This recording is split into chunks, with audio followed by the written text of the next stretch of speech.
2023학년도 대입 변경사항에 대해서 영상을 찍게 되었습니다. 요거 설명회도 진행하는 사항이니까요. 혹시 설명회 때 시간이 없어가지고 못 오시는 분들은 요 영상 보고 확인하시면 좋을 것 같습니다. 감사합니다.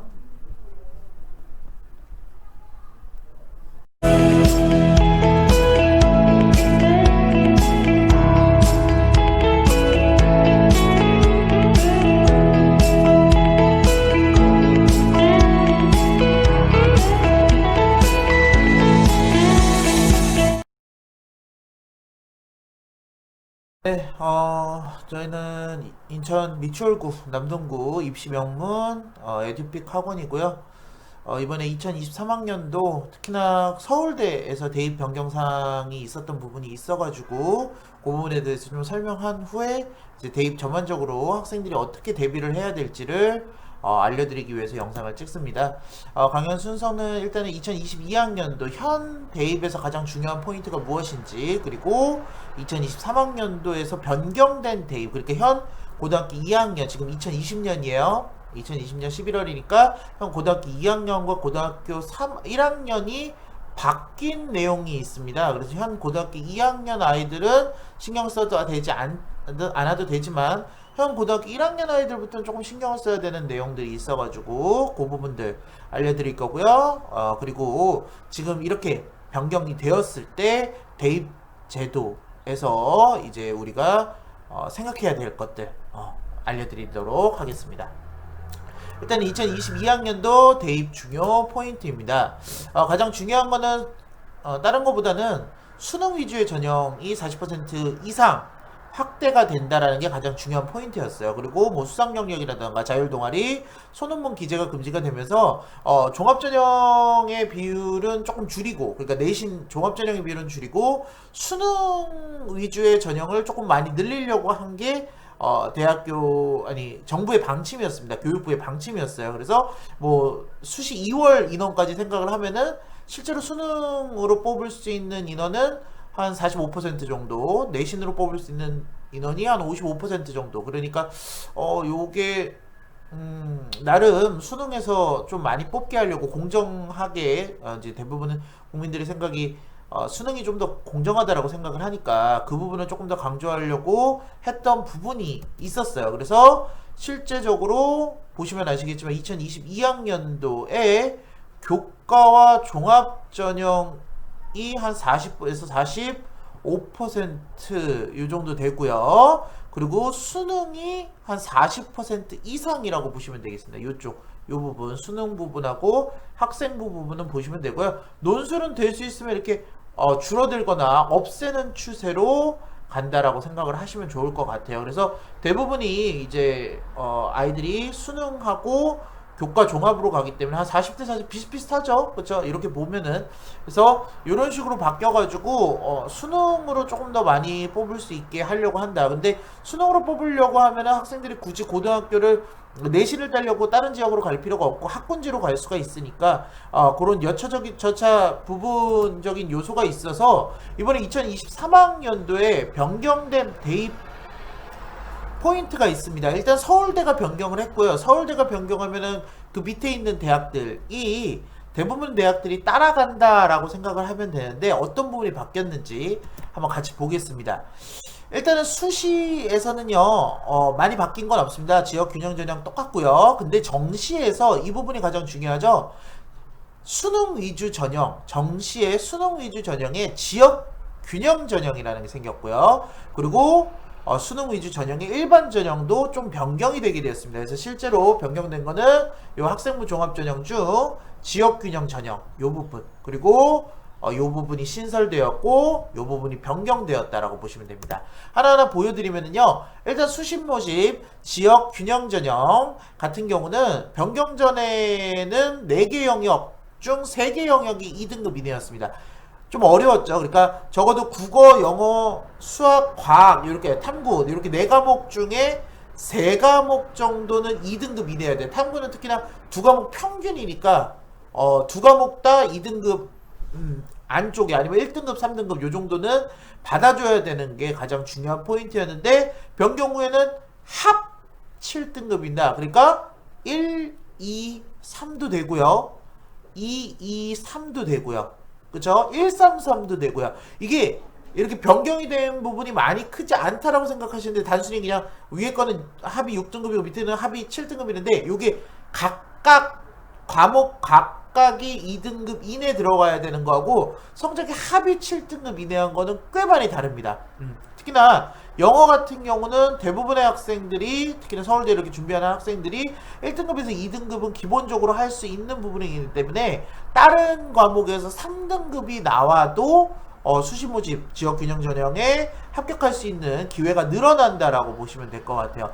그러니까 수능의 비중, 그러니까 우리 지금 서울대 같은 경우는 정부가 생각하고 있는 교육부에서 생각하고 있는 부분들은 자꾸 정시를 높이려고 하는데 여기에서는 이제 수시에서 그 정시가 차지하고 있는 포인트를 어떻게 한 거예요? 한 단계 낮췄다라고 생각하시면 될 것 같아요. 자, 두 번째 포인트 똑같은 거예요. 정시 모집 지역 균형 전형입니다. 신설 전형이고요. 똑같이 수시하고 똑같이 학교정 추천으로 2명 이내를 뽑을 수 있는데 요거는 재수생도 포함이 될 수 있습니다. 요것도 하나 알아두시면 좋은데 중요한 거는요. 전형 요소에 수능 점수가 들어가는데 정시 모집은 보통 수시 점수가 잘 안 들어가는 거거든요. 근데 교과평가 점수가 40점이 들어가게 됩니다. 요 교과평가 점수는 학교 내신 성적 플러스 생기부까지 파악을 할 수 있게 해놨거든요. 저희가 뒤에서 이렇게 보여드릴 텐데 이렇게 넣었다라는 거는 다시 한번 말하지만 교육부하고 정부는 자꾸 수능을 조금 더 가산점을 주고 수능에 조금 더 학생들이 집중할 수 있게 진행을 하려고 하는 부분이었는데 지금 서울대에서 나온 거는 한 발자국 갔다면 한 반 발자국 뒤로 물러서 그러니까 정시 전형에 수시 점수를 넣는 정시 전형에 학교 내신 점수를 넣는 모양새라고 생각을 하시면 좋을 것 같아요. 일반 전형도 마찬가지예요. 1차에서 수능 100%를 뽑고요. 2차에서는 수능 60점에 교과평가를 40점을 넣습니다. 이 부분이 굉장히 중요한 부분이에요. 그래서 교과목 이수 현황이라던가 교과목 학업 성적, 세부 능력, 그리고 특기사항 같은 거를 넣어가지고 정시 모집인데도 교과서에서 필요한 것들, 우리 교과목 점수라든지 이수 현황, 그리고 생기부에 있는 세부 능력 평가를 같이 넣어준다라는 것이 가장 중요한 포인트라고 보시면 될 것 같습니다. 자, 그러면은 이렇게 정부하고 약간 서울대하고 엇박자 혹은 이렇게 한 발자국 나가려고 그러면 한 발자국 뒤로 물러나는 상황인데요. 이런 현 시점에서 대입제도에 대해서 어떻게 대응해야 되는지 우리가 말씀을 드리면은요. 일단 첫 번째는 수시하고 정시를 둘 다 대비할 수 있는 이원화 공부가 조금 필요할 것 같습니다. 이제 우리 고등학교 2학년 학생들 같은 경우는 저희 쪽에서도 이제 아예 정시반을 만들어가지고 수시 점수가 한 3등급에서 4등급밖에 나오지 않는데 모의고사 점수가 좀 더 잘 나올 수 있는 학생들 같은 경우는 아예 정시반으로 돌려서 수시를 안 하고 정시 공부만 하게 하는 학생들도 있었는데요. 이렇게 지금 변화가 되게 되면은 우리 중등부 학생들 그리고 고등학교 1학년 학생들 같은 경우는 수시도 정시도 둘 다 포기할 수 없게 됩니다. 그래서 수시 공부를 같이 하면서 정시 대비도 확실하게 할 수 있는 조금 더 학업의 강도가 증가가 됐다라고 생각하시면 될 것 같고요. 두 번째는 아까 말씀드렸듯이 교과목에 대한 점수, 교과목 다 과목도 반영을 하지만 세부능력 특기사항도 분명히 반영이 된다라는 부분이에요. 그래서 이 부분이 반영된다라고 하면은 생기부 관리가 굉장히 중요하다. 그래서 생기부 관리할 수 있는 노력을 해줘야 된다라는 게 가장 또 중요하겠고요. 세 번째, 이렇게 되면은 전공 선택이 빨리 돼야 돼요. 그래서 교과목을 내가 선택 과목을 어떤 과목을 듣고 그 과목에서 내가 어떻게 과목 선생님한테 어필을 할 수 있는지 그리고 동아리나 이런 부분들도 내가 미리미리 준비해가지고 이 학교를 선택해가지고 들어가야 되는 부분들이 상당히 중요해졌어요. 그러니까 사실은 우리가 중학교 1학년 때 학교 시험을 안 보면서 진로 탐색의 시간을 갖는데 그 진로 탐색의 시간을 굉장히 소중하게 활용해야 되고 그리고 그 플러스 빠른 전공 그거를 통해서 아이들의 꿈과 전공을 빠르게 선택을 해야 된다는 게 중요하고요. 또 선행교육에 대한 중요성이 상당히 대두가 됐고 있는 것 같습니다. 학교 내신도 따야 되고 정시도 따야 되다 보니까 고등학교 때 그 모든 걸 하려고 그러면 시간이 없어요. 절대적으로 없어요. 내신만 따려고 해도 시간이 없는데 거기 생기부도 하느냐고 아이들 정말로 힘들고, 이거 고등학교 학교 보내본 학부모님들이면 너무너무 공감할 수 있는 내용이거든요. 근데 거기에 뭐까지 해라, 정시까지 해라, 학생들 굉장히 힘듭니다. 그렇게 되면은 선행을 미리 해야 되는 부분들이 굉장히 중요해진 거예요. 중학교 때 혹은 더 빠르면 초등학교 고학년 때부터는 빠르게 선행교육이 진행이 돼야 되는 부분들이 있어야 되고요. 두 번째,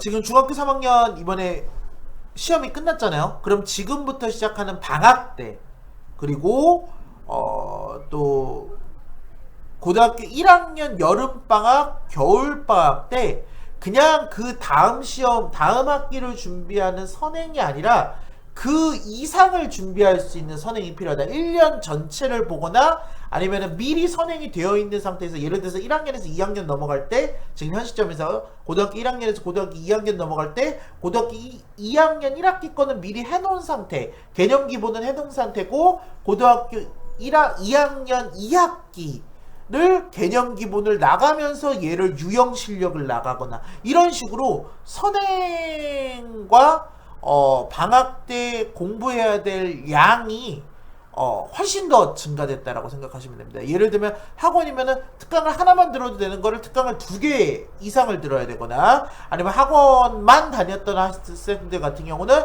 과외 수업을 따로 붙여가지고 선행만 할 수 있는 과외 수업을 따로 하거나, 뭐 이런 식으로 지금 진행이 돼야지, 그렇지 않으면은 과연 이렇게 수시하고 정시하고, 그러니까 내신하고 수능하고 같이 존립하는 상태에서 아이들이 빠르게 대응할 수 있고 또 거기서 우수한 성적을 낼 수 있는지 저는 의문을 갖고 있습니다.